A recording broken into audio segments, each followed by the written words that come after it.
always just been super hyper aware. I think it's just my personality as well. And I just, want to bring love and kindness and peace to people. And so through my actions and through my artwork is the way that I have done it and the way that I continue to, just interact with people and carry myself in this world at this point. Hello and welcome to Here in LA, Eagle Rock Edition. Today, we're going to meet Dalila Paola Mendez, a native Angelino, artist, gardener, and teacher.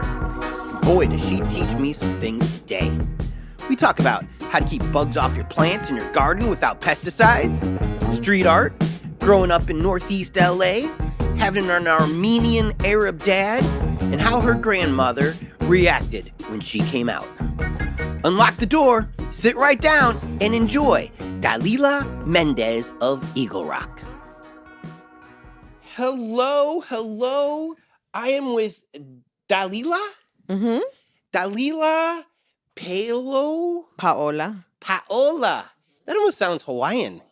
Yeah, it's actually Italian. Huh. Yeah. So Dalila Paola? No, I keep trying to say that. Paola Mendez. Yes. Welcome to my home. Thanks for having me here.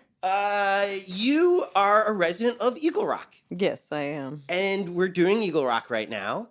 When did you move to Eagle Rock?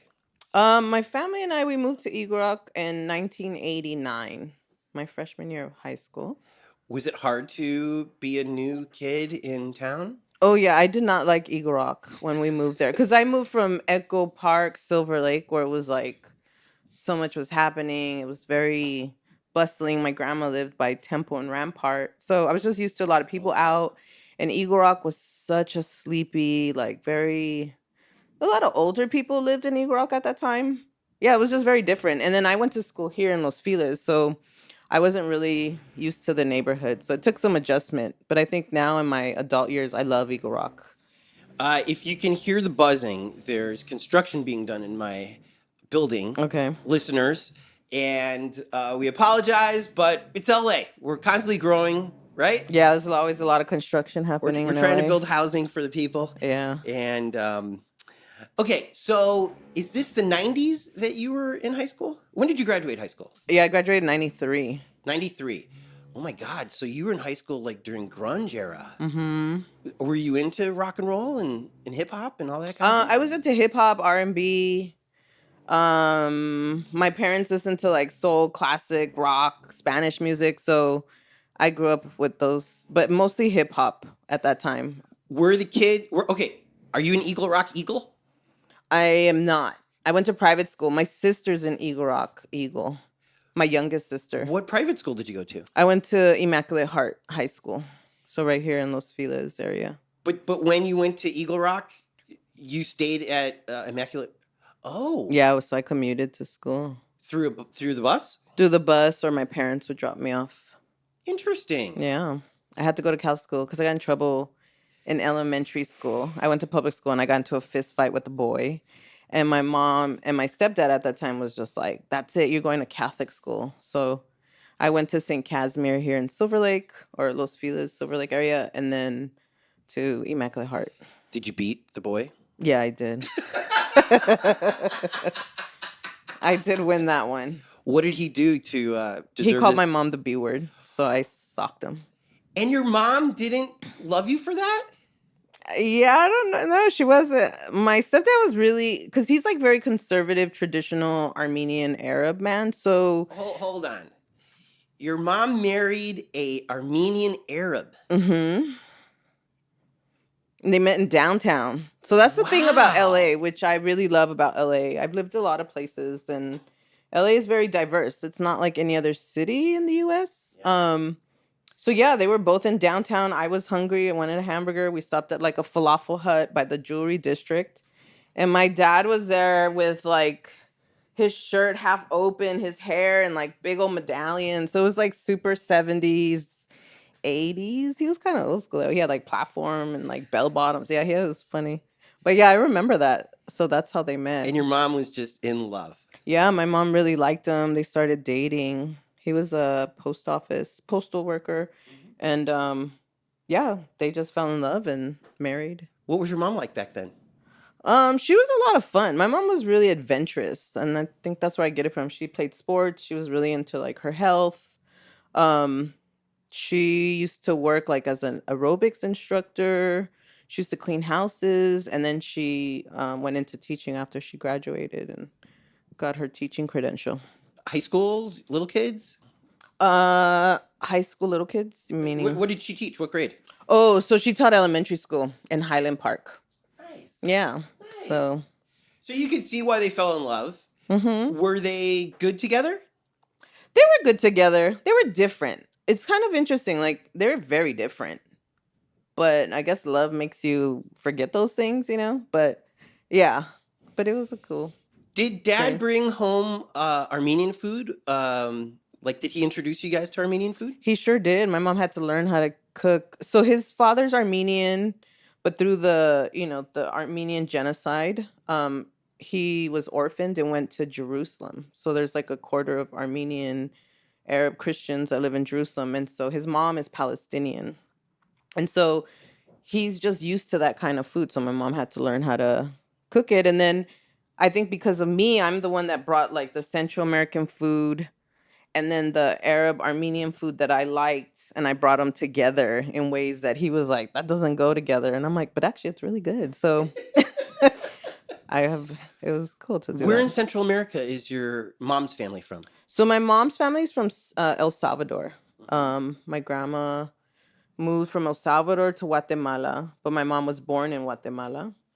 And then from Guatemala, they immigrated to the U.S., but they immigrated to New Orleans. So my family still lives in New Orleans, half of on my grandfather's side. And my grandma's the only one that came to Los Angeles.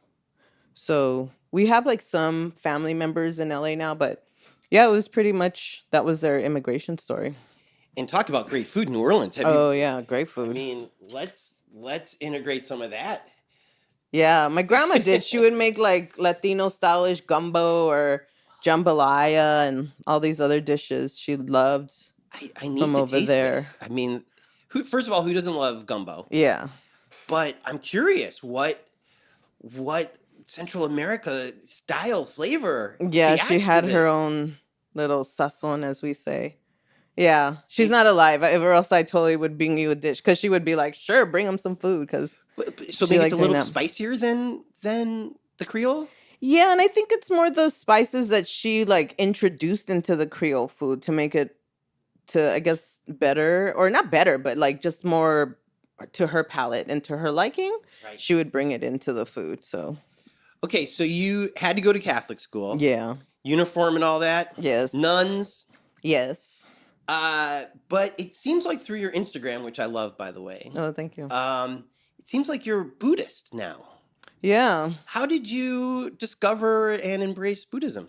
So interesting. Well, my family was Catholic, but I think as I got older, I didn't really like the institution of Catholicism, and being, you know, I think also going to Catholic school in Silver Lake, I was fortunate enough that it was very diverse. It was like Korean, Thai, Armenian, Lithuanian, Latino. Like there was just a real mix of folks, and but the nuns were really mean, and it was kind of like you say one thing, but then you all act a different way. So I just kind of was not into it anymore.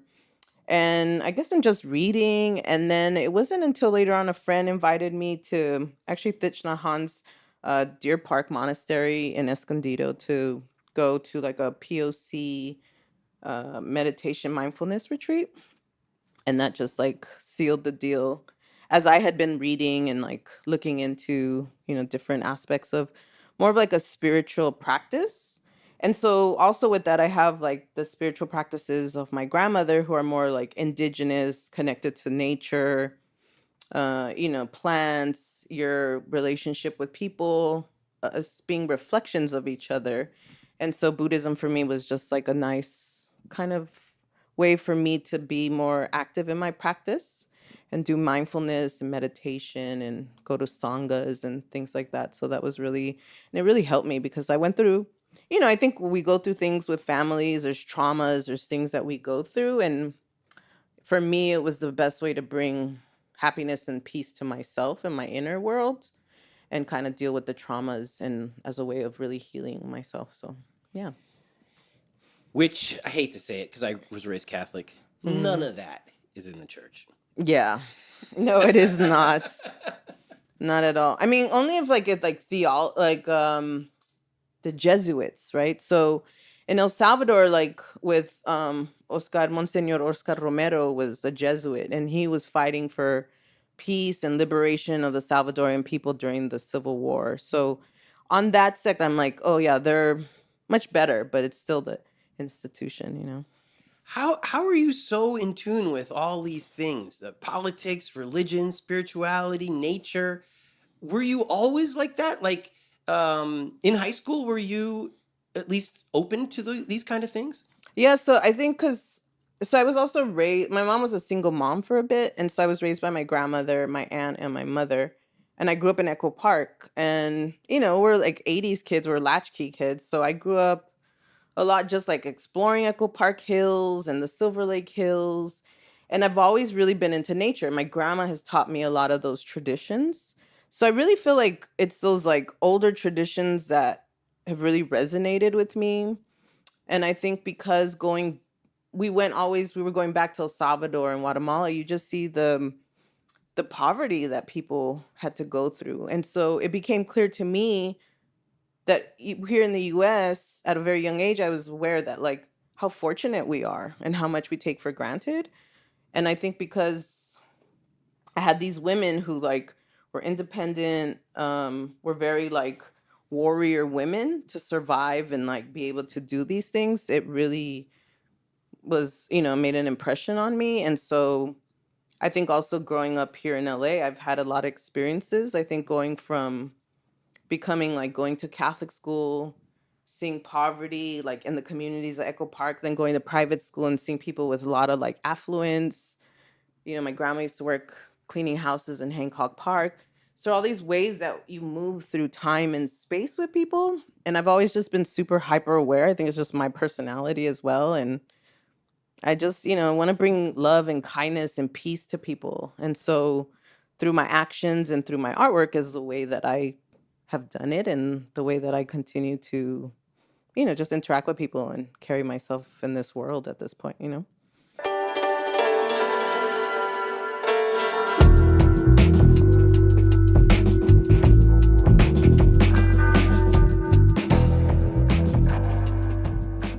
Let's talk about your artwork for a second. Okay. Because it is beautiful. Thank you.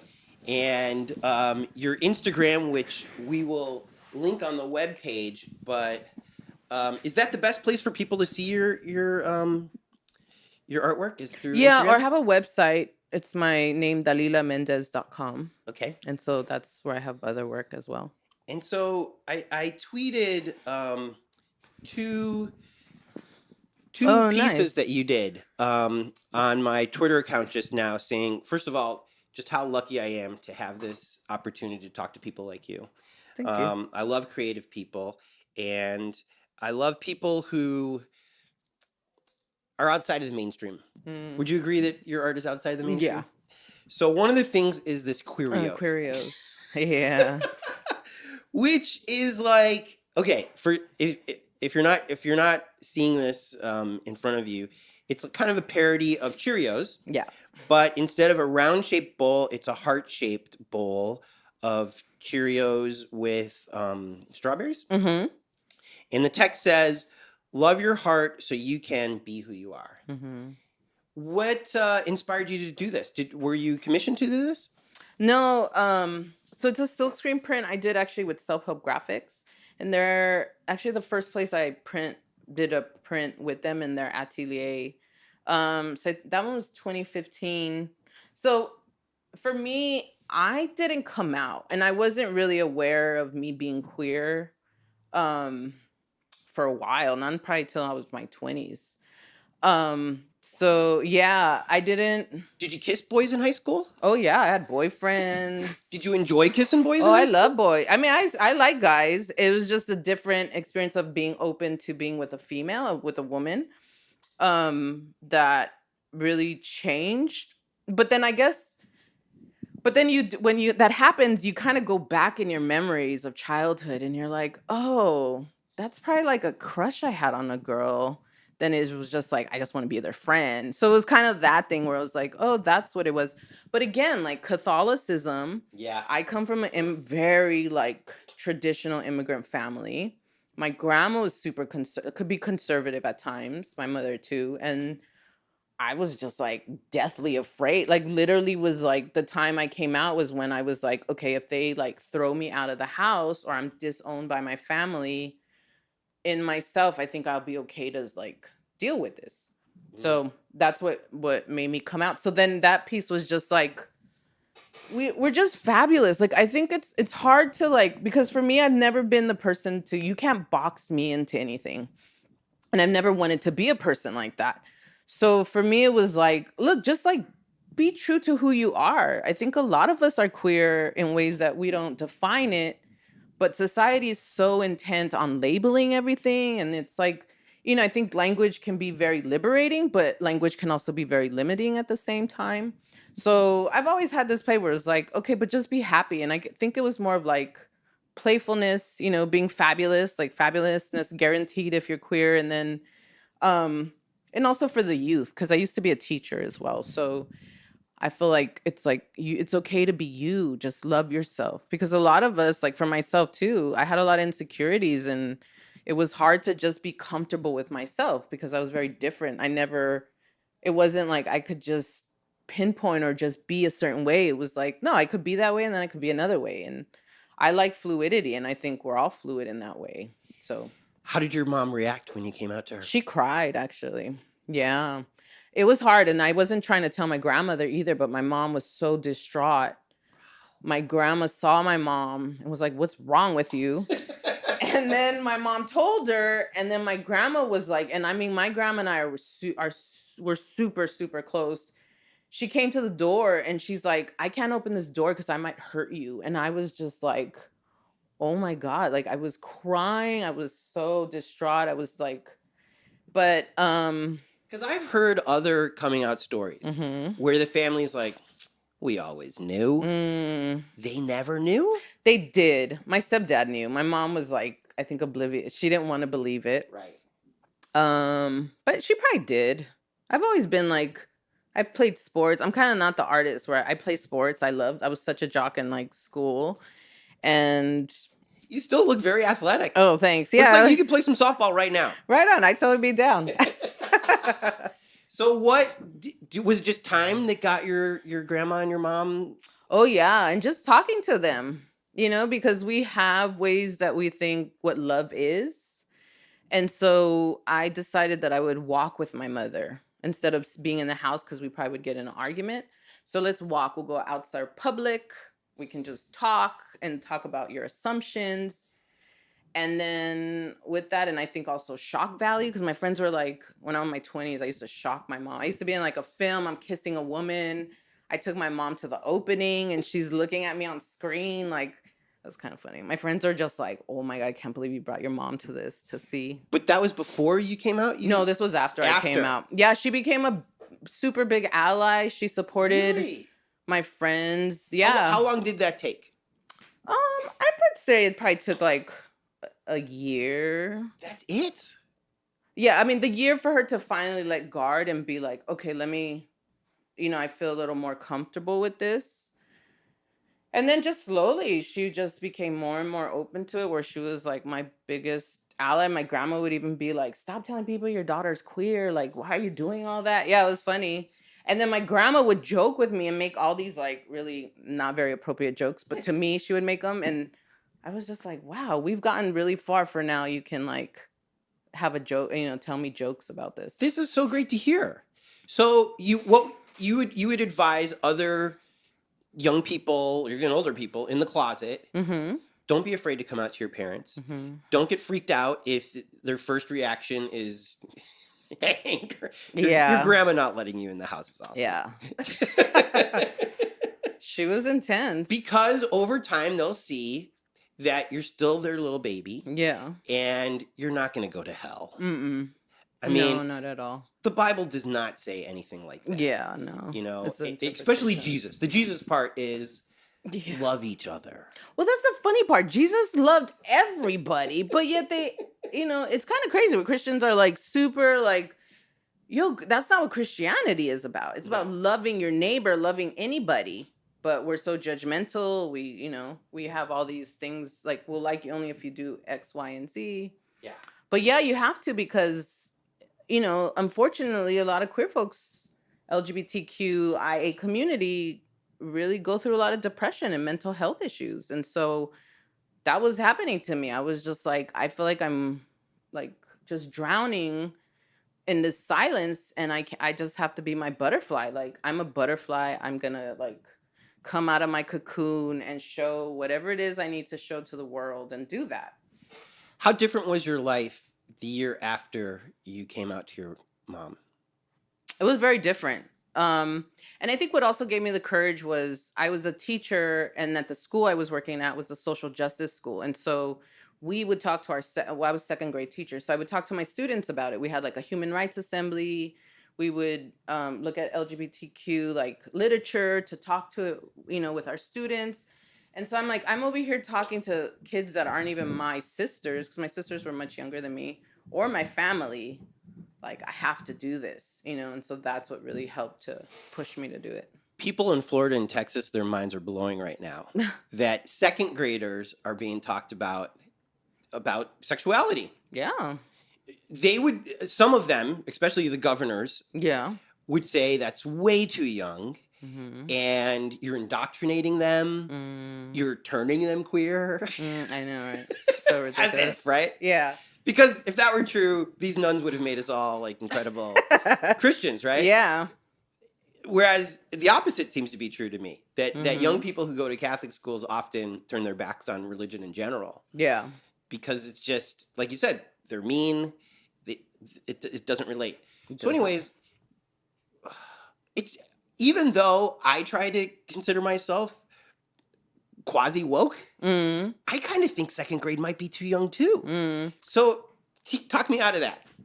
Well, yeah, I mean, you have a lot of children who have, parents that are queer. Right. So they're living the experience. And so when you're going to school, it's just like our books. Like we need books that look like POC or people of color who look differently abled, because we exist. To think that it's just heterosexual love that exists in a world is pretty naive, and it's also very backwards. Like we're more than that. And youth, they're not judgmental. Just like youth at the beginning, they're not racist. They learn those behaviors, right? So if we give students to present them to, works or literature or ideas, them as critical thinkers can make their own inferences. They can make their own judgments and work through stuff, ask questions, So it's very important to have those discussions. Could you tell that the kids, even in second grade, totally got what you were talking about? Yeah, because I mean, you use it. The way, like, one of the books I remember we used was these parents who were these characters, but they were blue people. So it wasn't like coming out blatantly saying like, they're lesbians or gay parents, but they were blue, and so they were different than others. But that's what we teach, is to be like kind to others, to be helpful to others. And if we're not teaching that, we're making a big disservice to our society and to our communities. Are there any lesbian bars in Eagle Rock? I don't think so. There weren't very many lesbian bars, period, in LA. I mean, you usually have to go to West Hollywood. Though Silver Lake was, now it's different because it's been gentrified a lot, but Silver Lake had tons of gay lesbian bars that I actually used to work with folks that we would throw a bar, like a club, what's now the Echo, but used to be Club Nayarit, and so we would have clubs. But yeah, Silver Lake had tons of gay bars. The Black Cat's probably the Black most Cat's the famous one, yeah. Because it predates Stonewall. Stonewall. But that's what I've heard from lesbian friends, is that LA is boys' town, and there's very few places solely for lesbians. Yeah. Why do you think that is?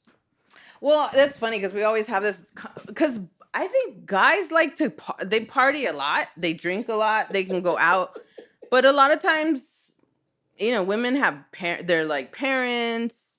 We don't party that much as guys, so I don't think it has like the boy bars, like they can have a lot of clientele than women. The bars where they're like lesbians or I think that was more the issue. So it's just a business thing. If I wanted to start a lesbian bar, I'd go out of business. Yeah, you might, because a lot of them did. Like in West Hollywood, there were a couple, and they all went out of business. Interesting. Yeah, and then with this pandemic, who knows now? So the other thing that I tweeted out, your other piece that I tweeted out, kind of like looked like a throwback to the '60s. Oh yeah. And in your description, it looks like two black women with bags of food. Mm-hmm. And in your description, you said that this was kind of a shout out to the Black Panthers and how they would give food to the poor too. Can you talk more about that? Yeah. So that piece was, I did that because I learned about the Black Panther Party giving away free food and the breakfast program that they had for elementary school students. And that actually predated what we know now as the federal program within the US that feeds children breakfast. And at that point, the CIA, FBI said that was the biggest threat like to society. And they were, and the reasons why they went about trying to like break and dismantle and kill Black Panthers. But because they were giving food to kids? Yeah, because it was a great way to bring community together. And that posed a big power threat to the systems that were in power, like the FBI. And so it's kind of crazy to think that just by food, but you see how much in our communities, especially in lower income communities of color, we're in food deserts. Yep. So if you don't feed people well, they're not able to function very well. You're having all these things that affect your health. So the quality of life is less. And so Black Panthers knew back then, like, we need to feed our community, give them good, healthy, whole foods so that they can live their best lives and like the kids can go to school and actually be functioning and like learning. And so, yeah, that's how. I heard that a kid on an empty stomach really can't learn. Yeah, it's really hard. You feed a kid even just breakfast or just a sandwich first thing in the morning, and their ability to learn just multiplies. Yeah. Which doesn't take a rocket scientist to figure out, but it also shows you kind of how cruel people like the CIA is, or anybody who's against free food for kids are, because why wouldn't you want an educated society? Why wouldn't you want kids who can earn their living as opposed to trying to steal it? Yeah. And it's just crazy to me, but I would imagine as a teacher, especially of second graders, you would want kids to be focused up because they had a sandwich. Yeah, it's kind of crazy. I mean, because it makes me think too is like slavery is like, at that point they didn't want people to learn how to read because then you're going to question authority. You're going to want a better life. The same with like, these youth that are eating better, you get, you start to want and demand a better life and access to things. And so that's also why it was part of the reason as to why I did the piece, because also the Black Lives Matter issues were happening. And so it was like, these things that were happening in the 60s and 70s are still happening to this day. And we're in I think I did that in 2017, I believe. So the same issues that are affecting our communities. So for me, it was important to, and I think I like to use not that I think, but I like to use my work as an educational tool as well. So we can learn things or we can imagine new things. And so it's a big issue we're still facing, having access to growing gardens. Like, so I became a master gardener. So it's kind of also the trajectory is my grandma's family were all agriculturalists. They say in Spanish agrónomos. So they had land and they used to like have cows and grow food. And so my grandma is very much of that tradition. So like our house in Eagle Rock has tons of fruit trees that were planted by my grandmother. So we have like mango, guayaba, banana, navel oranges, persimmons, lemons, limes. Yeah, and we have a little like she had her vegetable garden that now I take care of. And so that's how that's why I'm into it, because It's important. There's two things of the American dream, quote Mhm. unquote, that I have. One is a second refrigerator in the garage, It's necessary. Huh? and the other is fruit trees in the backyard. Fruit trees, yes. But the other day I heard anybody who has fruit tree has rodents. Because at night they come out and eat They the want to food. eat. Yeah. Is that true? I mean, I could see that being true. We're the city. But you don't seem bothered by it. No, I mean, I think, well, because also the indigenous practices, like you grow food to share. So, I used to be like managing a community garden in Pasadena, and we brought indigenous Mayan. Well, I didn't bring them, but they came to the garden, but another organization brought them to the U.S. to talk about, access to fruits and vegetables. But they have a saying where it's like you plant 4 plants, one for yourself, one to share with family and friends, one to share with community, and one to share with the insects and the plant life or like animal life. It's like there's nothing. I mean, they're That's the most part of our beautiful system. That's the most beautiful thing I've ever heard in my life. Yeah, it's very beautiful. I'm already blown away by you. This is so incredible. We don't see this on TV. No, we don't read about this in the newspaper. That is the most, well, I guess that's socialism though. Yeah. I mean, that's part which is supposed to be bad.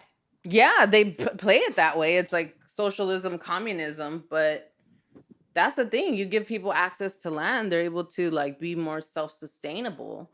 But that's not what these powers that be want. They want you dependent on these corporations. They want you dependent on these like things that aren't sustainable for our lives or this planet, basically. And we're looking at what the repercussions of this industrialized society, but also industrialized agricultural system that we have in the U.S. and around the world that's really depleting our lands and just the whole life cycle that's happening. And it's huge. So if 1/4 of the crops are supposed to go to the insects and the animals, which my heart is bursting with love for that. That is so Isn't it beautiful? Does that mean that you don't put any pesticides or insecticides on your fruits or around the garden? Yeah, you just use natural things to be like the pesticides. So, like and this kind of ties into the Day of the Dead, marigolds, cempasúchil out there is called.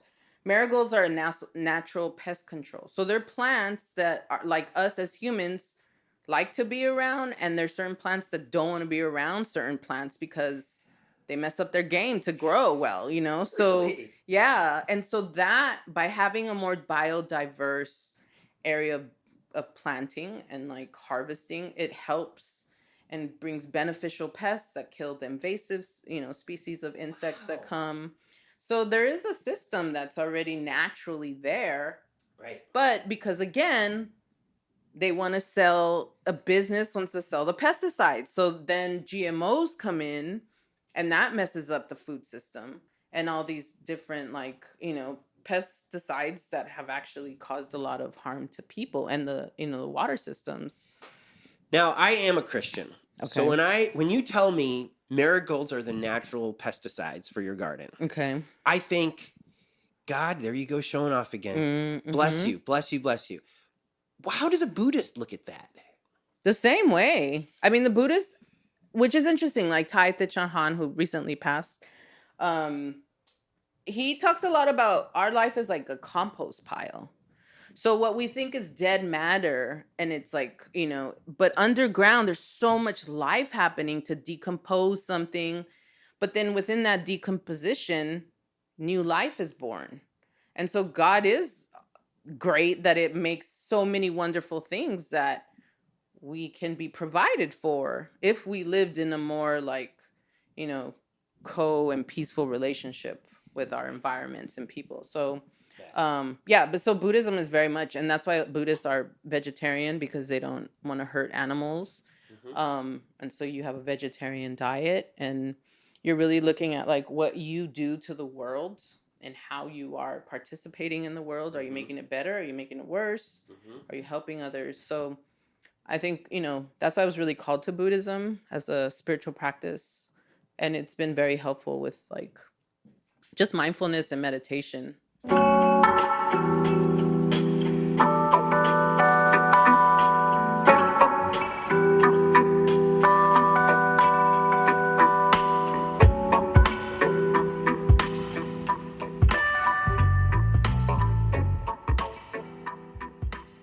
You did a piece, a Day of the Dead piece. Mm-hmm. Yeah, Dia de los Muertos. I'm seeing it at Target now. Oh yeah, it's gotten really. Should I wince when I see it at Target? It's capitalism. Anything that you can make money off of, it just gets co-opted. Does it make you uncomfortable to see it there? Not really, but it loses the meaning of it. You Does it? know, it becomes now it's more like people think it's synonymous with Halloween, which it isn't. Right. I mean, Halloween in itself was this time of like, you know, paying your homage to like spirits and ghosts, but with everything, it just becomes a commodity, becomes part of capitalism to make money off of it. I mean, I do, but then I don't because then more people are learning about Day of the Dead that wouldn't have. And then maybe they take it upon themselves to like maybe make an altar to my ancestors or to the spirits. So it's like a double-edged sword with a lot of things. You did an altar at the Century City Yeah. Mall. That was funny, yeah. Which, I mean, the Century City Mall, especially now, Yeah. might be the most bougie mall. Oh yeah, with my altar was in front of Tesla. I'm like, wow.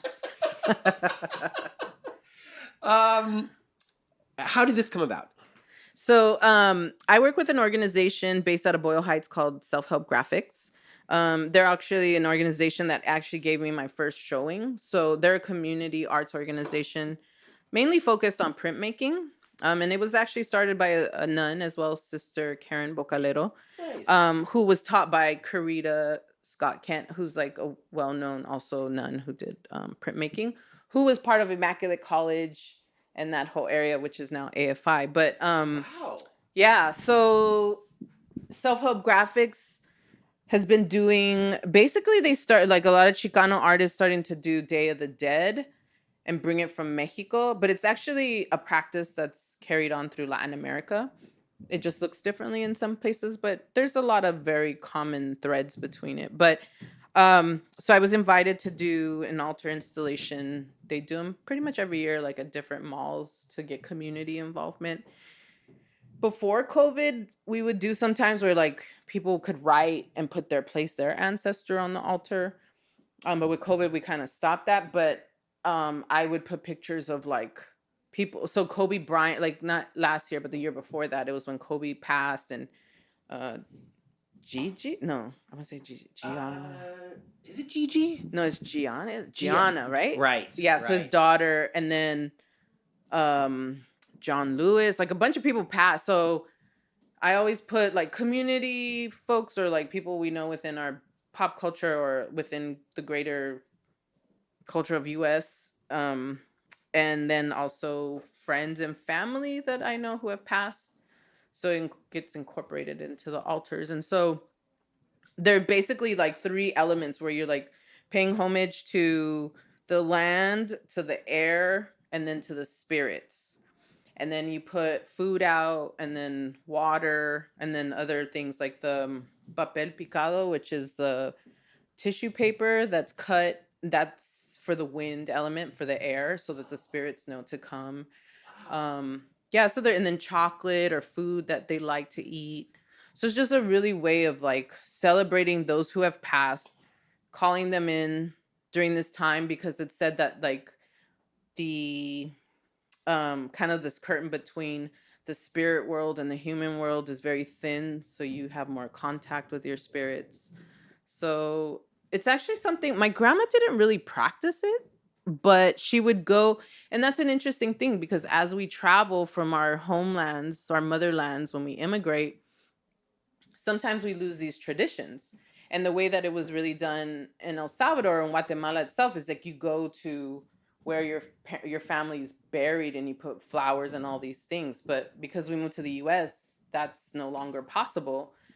So it's kind of like past. But then when I was bringing it back, she's like started talking to me about the tradition itself. So that's how I was able to learn more about the tradition and how she did it when she lived in El Salvador. So yeah, it's a really beautiful tradition that happens, and I'm glad that we do it here in LA.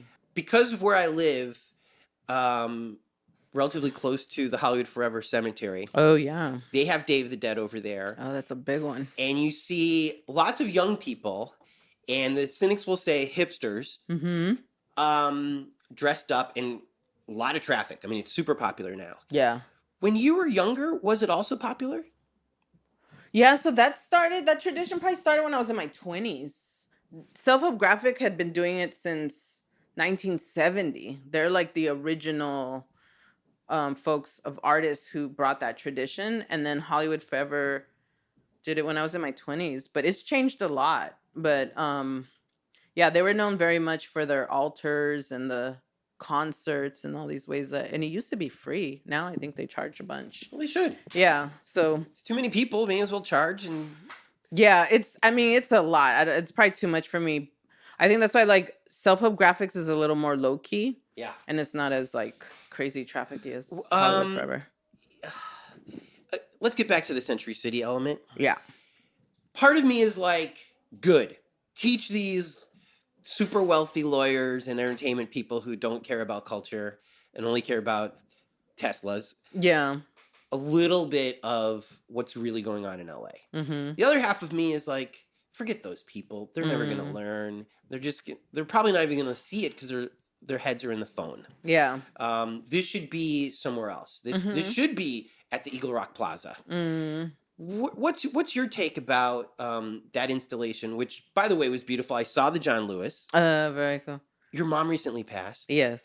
Was she in there too? Yes, she of was. course, probably. Yeah. How do you feel about sharing very personal images with people who might not even give a crap at the Century City Mall? Yeah, that one was a little hard. Actually, too, people would move things on the altar. So that was really hard. And I haven't had that happen in any of the other ones. So I was just like, really? Like, why are you messing with it? But, did you have to put a do not touch on there? I mean, it had like guardrails around it. So it was supposed to be, and people did. Yeah, they moved like Kobe's picture up top. Like they were just moving things. Oh. But it's not like. They were curating for you. Yeah, I'm just like, that's not what happens. But that's entitlement, I think, that comes with Century City. Right. That's very different than like when I did it at Fig and 7th, let's say. Yeah.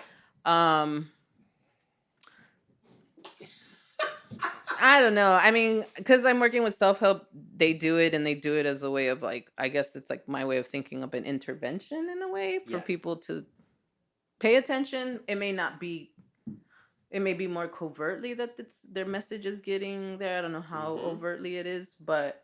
Plus, that might be the only one that they see in real life. Exactly, especially in the West Side. So I think in that way, it's like you get to see it and maybe they'll learn a little more. Maybe the more that they see it, they'll have an appreciation. Okay, so for those who did move Kobe up, why was he where you put him? Because he was in the front, but it was just at a lower. But, people love Kobe. They're like, we want him at the top. And I'm like, no, that place is for my mother and other family members I have. So that's how it goes, is the artist puts their family on top. They can, if they want. And then their influences depends. or the people who they respect a little bit lower? Yeah, or just, I think it's more visual. So, like, where your eye line can go. Because the pictures go all around. Right. So there's no front or back, but, just where your line. And it was my mom had just passed, so it was like she's going to be at the top. But, of course, people want to touch things. And people don't tell them not to, so.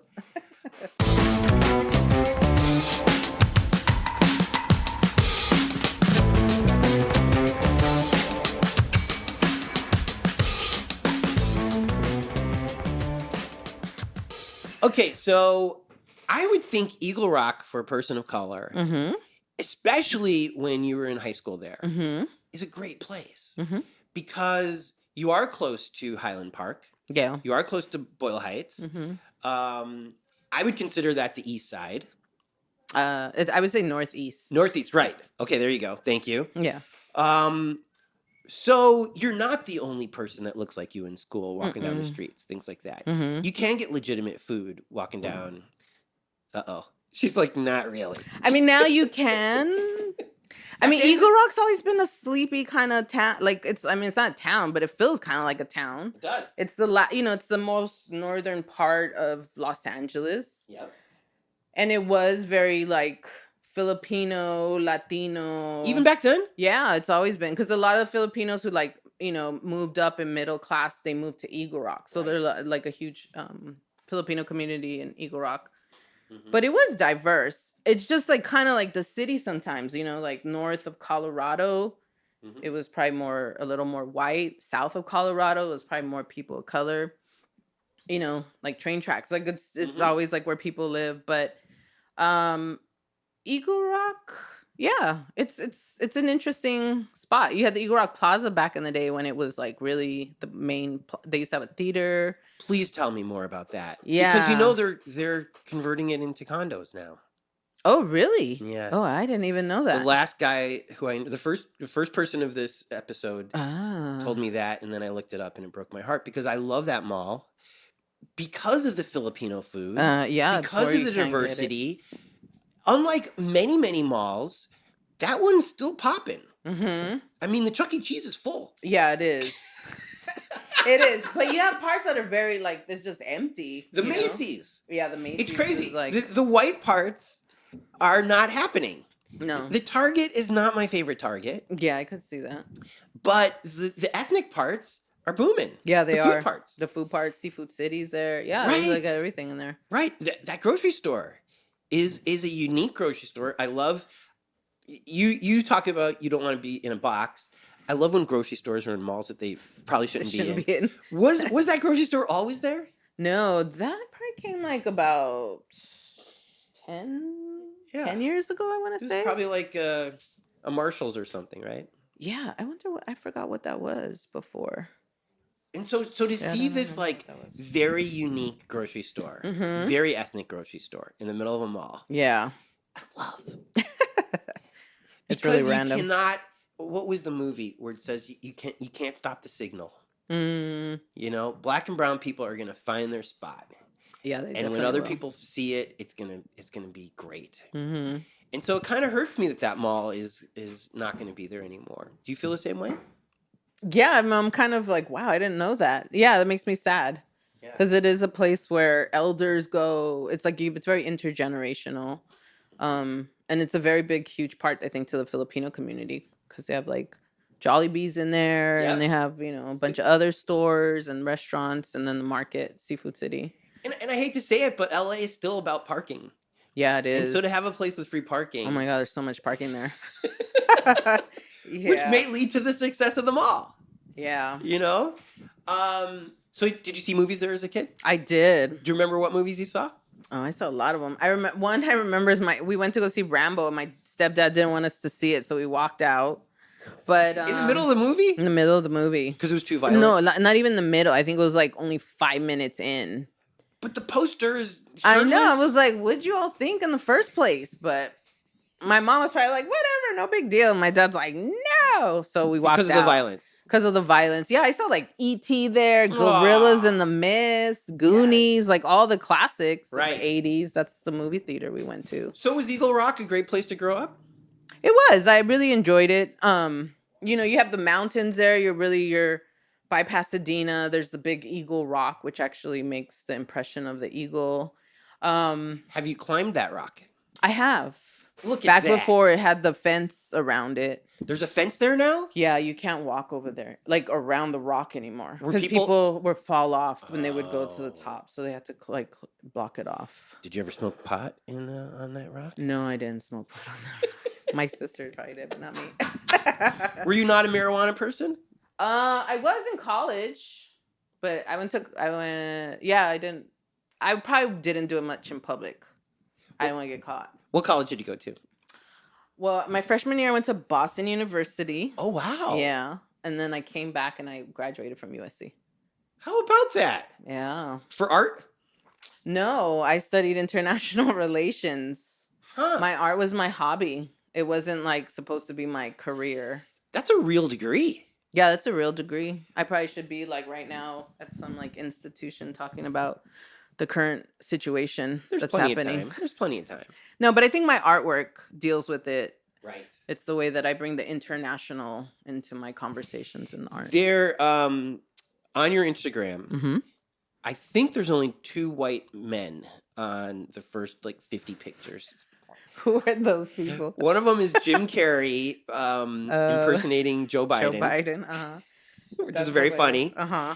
The other is a piece of art, a derogatory piece of art about Donald Trump, Oh, yes. That's right. which is also very funny. Yeah. And but you go to Boston, like the furthest away, which some people say is kind of a racist town. Did you find it racist when you were there? Oh, most definitely. Did you know it was going to be like that when you? No, I had no idea. I didn't go with my mom. Like, I just picked the farthest place because I wanted to get away from my stepfather and my home, like, life. So I just was like, and I really liked the East Coast. I was like very curious about the East Coast. You wanted to see Rambo. Yeah, exactly. Yeah, it was crazy. We actually got escorted off of Cape Cod. Like, we literally got escorted off of Cape. They wouldn't rent us a hotel room, and it was like we were a pretty multicultural group of people. It was like 7 of us. We weren't like I wasn't like a big super partier, but they wouldn't rent us a hotel. The manager at one point called the cops on us. The cops came and they were like, "You cannot stay here. You have to leave. The bus is waiting for you." So we walked as the cop car drove next to us to get to the bus that they held for us to get on and leave Cape Cod. Yeah, 1993, How 94. How many actually. people are in your group? It was 7 of us. And you were just walking around the Cape. Yeah, because we were going to stay there for the weekend. So we're like, all right, we'll just split up. 2 groups of us will get our own hotel rooms and then we'll meet up. I don't know how, because we didn't have cell phones at that point, but we would like figure it out, you know? But they wouldn't rent to us. Everybody knew that we were in town. And then they just blatantly were like, no, there's no hotel rooms, no hotel rooms. And these are students from Boston Yeah. University. Mm-hmm. But it was like me, I'm Latina, someone was Filipino, someone was Dominican, someone was Cuban. It was like we had like white friends that were part of the group, and they just were like, no, you guys have to leave. Wow. Yeah. So, I mean, it's interesting too, because I've talked to other people who've gone to BU before me and then some after who also say the same thing. Is that why you left and came to USC? That and the weather and just it's different, you know. And I was missing my I think it was my family. And then I went there with other friends from my high school. Oh, cool. And then they were coming back because they were like, I'm not into BU or Boston anymore. And I think too, it was just like, yeah, I'm ready to come back to LA. It's not as I've never had such blatant racism happen to me. And even my friends in their dorm room at BU, my friend is Dominican, Puerto Rican, and his roommate was Jewish. And they put the N-word on his door. No. And they did the swastika on his door too. What? For both of them. Yeah, in the dorm rooms. Like, you had to show ID in order to get into the dorm room. Now, this is a hard school to get into. Yeah. So these are educated kids. A lot of money. A lot of money is at BU. I'd walk out and you could see like Lamborghinis, Porsches. Like, it had a lot of international students, but a lot of like, I mean, the interesting too is that Martin Luther King Jr. got his PhD there from theology, like, also. And there's this huge statue, and it's just like, this is the farce, I guess.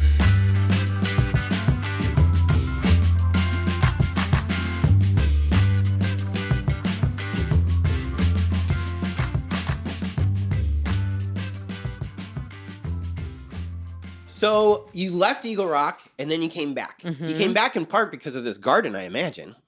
Partly, yeah. Amazing It's always garden. been the home base. Totally. And now you can tend to it. Uh-huh. What do you do about water for the garden?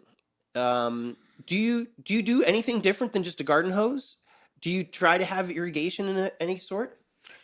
Yeah, no. So lately I've been doing this thing where it's like, it's an old practice, indigenous practice called ollas, which are like pots, and they're clay pots that are terracotta. They're not glazed, so that they can be planted underground, and just the top of the ceramic, how do you call it? Like I don't know, like a jug kind of looking thing. Uh-huh. So you pour water in there, and and you plant around it. So then the plant's roots grow towards this jug of water that's, you know, planted underground. So that way you can deal with water shortage, or like we go through droughts here. Wow. Yeah, so that's one of the systems. And then I'm about to change our sprinkler system into like drip irrigation. So Yeah. it just protects the water, because do have a water issue in LA. We do. Let me change gears real quick Okay. about cacao. Ah, okay. My last guy told me about that place. Cacao Mexicatessen? Yes. Mm-hmm. And he's like, it's a little pricey. Mm-hmm. And I went, and I couldn't believe I was paying $14 for a chicken burrito. Mm. But when I ate it, I was like, well, if I'm going to pay $14 for It better be really good. Do you feel the same way about that place? So I'm a foodie. I like food. I cook. So I'm really picky, and especially if it's like Mexican food. Yeah. Or Central American food. So I do like it, though it can be sometimes on the salty side for me. Oh. But yeah, I don't really go there that much. Well, of course not. I don't like. I'm not gonna. I mean, yes, it was the best burrito I've ever had. Yeah. But now my goal is to find a $5 burrito that's just as good as that, or a $7 burrito. Yeah, that's the thing, though. I mean, the beautiful thing about cacao is like their ingredients are really great sourced ingredients. So that's also what you're paying for, because you could get a $5 burrito, maybe good, but I don't know. It's not going to be like grass-fed beef or something, or some duck confit or something. Duck confit tacos are supposed to be. Jonathan Gold wrote about those duck confit tacos, huh? And he didn't play. No, he did not play. So am I on a fool's journey to try to find just the mom and pop burrito place in Boyle Heights or East LA that Boyle Heights you can find it, East LA you can find it. I don't know about Eagle Rock. Because Eagle Rock is more geared at this point, I think, more to like a different crowd. Is there a spot in Eagle Rock that maybe you don't want to blow up, but is the real deal? Or is it all gone? Well, it depends. That's the thing too. Like certain restaurants are good. Like so La Fuente is really good for the albondigas soup if you're into meat and albondigas. Okay. And they're more like, I would say, it feeds a lot of more people who want a $5 burrito, but their prices have probably gone up as well. Which is okay. But yeah, there's a really great pop-up taco spot that gets in the evening is in front of the small little Target, that annex Target that's in Eagle Rock. That's on Eagle Rock and El Paso. Okay. So there's like a small little Target, and so they have a pop-up spot. There's 3 Targets? Because then there's the Glendale one. Yeah, there's a Glendale one, and then there's a Pasadena one. Wow. Yeah, there's a new spot actually that's Guatemalan that popped up in Eagle Rock called Garnachas. And that place has really good food. And it's kind of, I'm like, whoa, Guatemalan food? That's kind of, I wouldn't have thought that they would put one up here in What Eagle is Rock, Guatemalan food? Guatemala is like black beans, fried plantains. You have a dish called hilachas, which is kind of what Mexicans have machaca, which is that like the beef that's like stringy that you can pull apart, I like that. Yeah, and it's cooked with the red sauce with potatoes. That's a really good dish. Ooh. So in Guatemala, it's called what? Hilachas. Hilacha. Mm-hmm. I'm going. Yeah, you could try this garnacha spot. So they have little like what you would say are arepas. So they're little stuffed corn. They have like either meat or beans or chicken as the filling. A lot of like grilled meats with rice and beans. Let's talk about your show. Right on. So this show is called Time, and it'll be at El Segundo Museum of Art. They have a museum of art? They do. It's a small museum, but they're really doing great stuff. Is it in the townies part? It's like in the downtown Main Street El Segundo area. Okay. And so this one is a group show. The kind of one of the main artists is Rick Carter, who is a production designer. And so he's done like Jurassic Park. Yeah. He did Amistad. He's done Avatar. He's done Lincoln. He's done a lot of work. He's won Oscars. Yeah, he's won Oscars for... Was he the makeup guy that also did production, or? No, he used to be an art director. So he art directed Goonies, let's say, back in the day, for those old classic movie reference. He won for Lincoln, I want to say. And so Avatar. what's he showing there?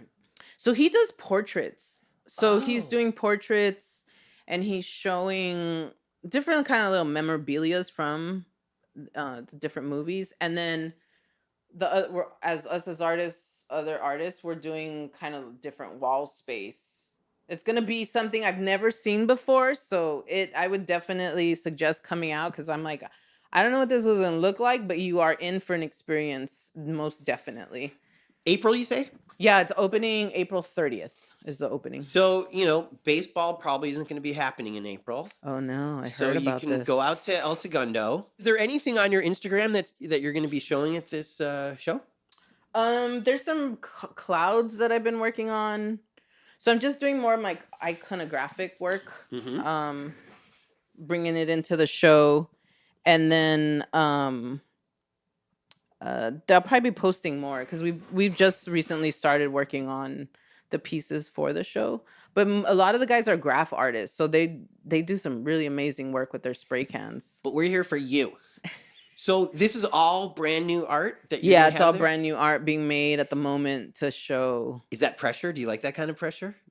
I'm getting used to that kind of pressure because I've been having more of that kind of pressure to do stuff specifically for shows. Mm-hmm. So it's a new challenge and I'm enjoying the challenge.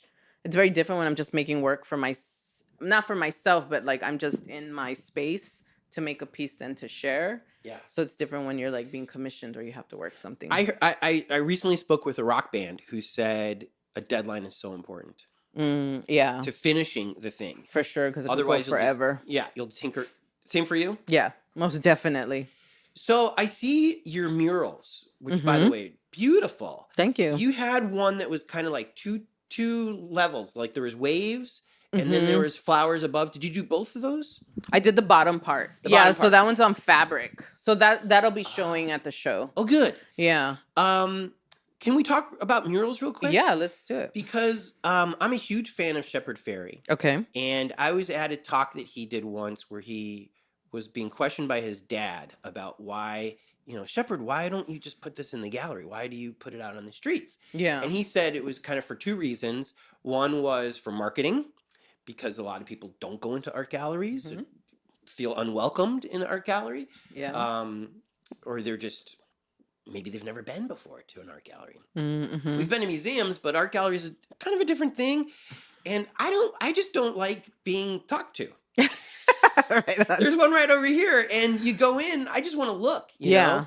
And they're like, hello, how are you? And even that's just too much for me. Okay. I don't know how you fix that, but whatever, that's just me. But I bet you I'm not alone. No, I don't think with you're that. alone. Mm-hmm. And I want to take my time and look, Which you should. Also, I'm not going to buy. So I feel bad that I'm even there. But I want to look, Yeah. I So anyways, think it's street art really appeals to me because I'm not being pressured. I can really check it out. And especially if it's fresh street art or a fresh mural, this is how the artist wanted it to be. And then I think that person was right here doing it. So it's just so different than...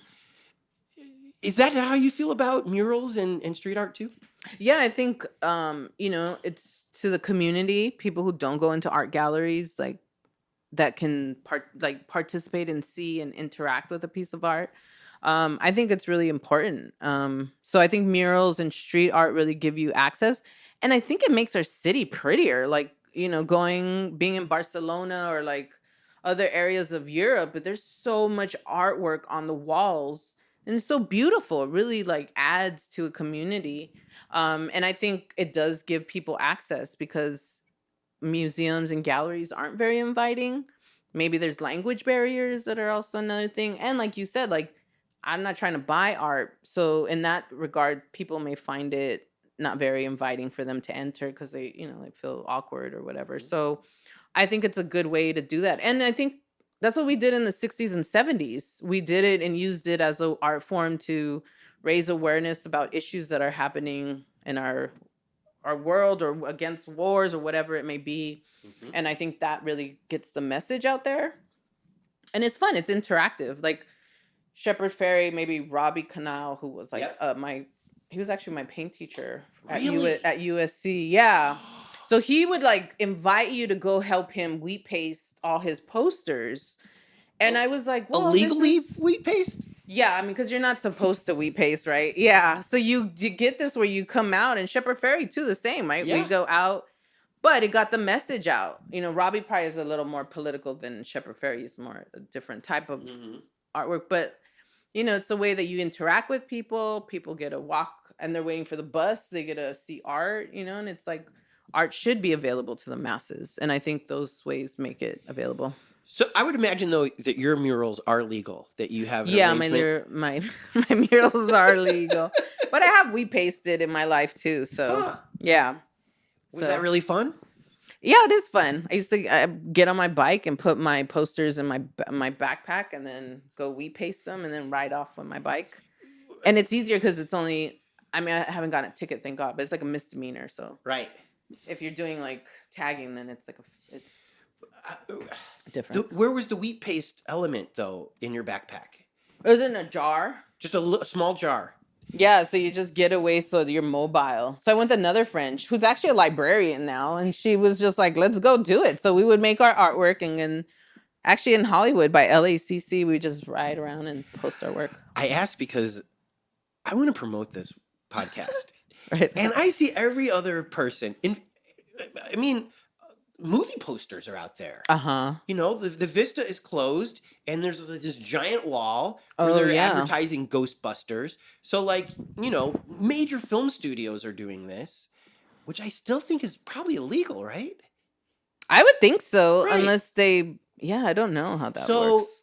So I'm like, well, if I just printed up some Here in LA posters of the neighborhoods that I'm doing this stuff in, Yeah.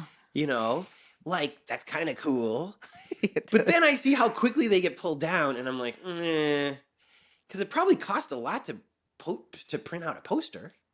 Yeah, but now I think because it's a thinner type of paper you're doing, Uh-huh. it's cheaper to get like a big amount printed. So you have to do it more in like bulk, or like what they used to do is just do Xerox copies and stuff. Yeah. But yeah, I mean, that's the thing. I mean, I think that's why you do it to share it, and you don't care what happens to it after, because you really can't. And just do enough. And do enough that people see it and they're like, oh, what is that? You get them curious. Yeah. And they'll look it up or see it somewhere else, and they start putting two and two together. But it's a great way to advertise. Well, to me, I love punk rock and I love art. Mm-hmm. And to me, it's like the perfect combination of both. And I like marketing a little bit. Okay. You know? And if Ghostbusters can do it, Yes. you know? We can do it too. Shouldn't we? Yeah, we should. Okay, so we will be in El Segundo the last weekend of April. And we'll check out your stuff. Right on. Thank you so much for being a guest with us. Thanks for having me. And thanks for being nice with nature and leading by example. Thank you. I try. How great was Dalila? You know who else helps keep our garden growing? Our Patreons, who make everything around here rise up and bloom. When you stoke us, you're saying, Tony, Jordan, here's a half gallon of gas. Here's 2 gallons of gas. Here's an entire tank. Oh my God.